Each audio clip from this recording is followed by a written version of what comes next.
ये कॉन्फिडेंस कब आता जब आपने सच में पढ़ाई की है। कोई कहता है सर रात को पढ़ूं कि सुबह पढ़ूं उठ के भाई पढ़ाई करनी है, कभी भी करना, कभी कभार रात को कर लो, कभी सुबह उठ के पढ़ लो। लेकिन बात ये है कि हम पढ़ रहे कि नहीं पढ़ रहे, यहां पे आके पंचायती कर रहे हैं क्या? यहां पे आके पुस्तक भंडार पे, लाइब्रेरी के अंदर, या 4 रूम लिए और बीच में बैठ के आराम से अगर आप पंच बने हुए हैं तो मान के चलना कि आप अपनी असफलता की कहानी उस जगह बैठे बैठे लिख रहे हैं। ये कंपटीशन है, बड़ा निर्दयी है। ये नहीं देखता कि आप किस गरीब परिवार से आते हैं या अमीर से आते हैं। ये नहीं देखता है कि आपके घर वालों ने कितने सैक्रिफाइस करके आपको यहां भेजा है। ये भी नहीं देखता कि आप पहले कितनी बार फेल हुए हैं और आपको नौकरी की सख्त आवश्यकता है। ये भी नहीं देखता कि आपके ऊपर पीछे पूरा परिवार इंतजार में बैठा है कि ये नौकरी लगे तो इन 2 बच्चियों को आगे भेजूं। ये भी नहीं देखता कि आपके हालात अच्छे नहीं है, आपको नौकरी की सख्त आवश्यकता है। ये सिर्फ ये देखता है कि ओएमआर सीट में आपने घोड़े कैसे भरे हैं। वो सीधी कंप्यूटर में ओएमआर सीट स्कैन होती है, सीधे नंबर आते हैं, किसी 120 में से 18 आते हैं, किसी 120 में से 112 आते हैं। और ये तय इस बात पे होता है कि आपने कितनी गहराई से, कितनी तन्मयता से किताबों को घोट घोट के याद किया है। हालत खराब हो जाती है किताब की साइज बड़ी हो जाती है।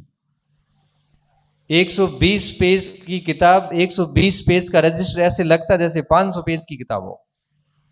5-5, 6-6 कलर के स्याही घसी भी होती है उस नोट्स पे या उस किताब के ऊपर। तब परीक्षा हॉल में जाते ही याद आता है कि ये बात पृष्ठ के किस भाग में लिखी हुई है। सीधा याद आता है कि दाएं तरफ ऊपर की तरफ मेरे लिखा हुआ है। ये स्थितियां आती हैं तब एक्यूरेसी आती, तब आप कहते हो हमारी एक्यूरेसी नहीं आती, गलत ज्यादा हुए सर। गलत होंगे ही कि मार आता आता है गलत हो गया। आते आते कैसे गलत हो गए? या तो आ नहीं रहा था या गलत हो गया है, सीधी सी बात है। देखो आता आता किसी का गलत नहीं होता। ये एक सदी का सबसे बड़ा झूठ है। ये सबसे बड़ा झूठ है जो हम लोग अपनी असफलता को जस्टिफाई करने के लिए हर जगह बोलते हैं। आता आता किसी को गलत नहीं होता, पहली चीज। दूसरी बात, जब हम बाहर निकल के कहते हैं ना कि आधे नंबर में फेल हो गयो या 1 नंबर ही लार रहे हो, भाई साहब आपने परीक्षा हॉल में पूरी ताकत लगा ली थी, 1 नंबर आया नहीं।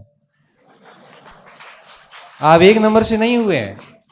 आप ये एक्सेप्ट कीजिए कि परीक्षा हॉल में आपने सारे हार्मोन एक्टिव कर लिए थे, आपने पूरी ताकत लगा ली थी, पूरी चेष्टा की थी। अगर किसी प्रश्न की अगर छोटी अंगुली भी पकड़ में आई थी तब भी उसको आपने गिराने की कोशिश की थी, लेकिन उत्तर निकला नहीं निकला, 1 नंबर आया नहीं। आपने पूरी मेहनत कर ली उसके बावजूद भी। और मैं ये कहता हूं कि जब आप घंटों घंटों पढ़ के, घंटों घंटों मेहनत करने के बाद में जब आप सिलेक्शन लेते हैं ना, तब वो 1 नंबर ही हासिल करते हैं। वो 1 नंबर के लिए बहुत मेहनत करनी पड़ती है, तब जाके वो 1 नंबर आता है और हम हंसते हंसते गलत करके आ जाते हैं। इसलिए कहते हैं कि जब जितना आप ढंग से मेहनत करेंगे, जितनी आप बार बार रिवीजन करेंगे, एक भाग के लिए भाई 1 ही किताब रखो ना, ये 20 किताबें रखने की क्या जरूरत है। 1 किताब तो कम से कम ठीक से याद करो। अपन घर पे लाइब्रेरी बना देते हैं और उस लाइब्रेरी में फिर कंफ्यूज होते हैं कि अब पढ़े क्या और छोड़े क्या इसमें। इसलिए इस बात का व्यक्तिगत रूप से मैं आपको कह रहा हूं, आप सब आए हैं तो कह रहा हूं कि हमेशा इस चीज का ध्यान रखें कि जब भी किसी परीक्षा की तैयारी करें तो बड़ी शांति से करें। किसी को मत कहो कि मैं किसकी तैयारी कर रहा हूं, सिर्फ 2-4 लोगों को पता होना चाहिए। रिजल्ट आएगा तब दुनिया अपने आप देख लेगी। दूसरी बात, हर भाग के लिए 1-1 मैटर रखे, चाहे नोट्स रखो, चाहे किताब रखो, जो भी रखो। आप किसी को पूछो मत मुझे क्या पढ़ना है, क्योंकि हर व्यक्ति अलग अलग राय देगा और उस राय में आप कंफ्यूज ऐसे होंगे कि आप लास्ट में डिसीजन नहीं ले पाएंगे कि मुझे किस किस मटेरियल को देखना है। हर भाग की 1 ही किताब लेके और फिर गायब हो जाओ। फिर मत देखो कि क्या चीजें हो रही है दुनिया में। फिर आप इतना काम करिए कि अपने उस सिलेबस को बार बार पढ़िए, उसको जितना आप रिवीजन कर सकते हो करिए। इस फोन को जितना साइलेंट करके रख सकते हो रखिए। आप जितनी ज्यादा मेहनत कर सकते हो करिए। इससे पता 2 फायदे हैं, एक तो रिजल्ट मिलेगा, दूसरा व्यक्ति अच्छे हो जाएंगे।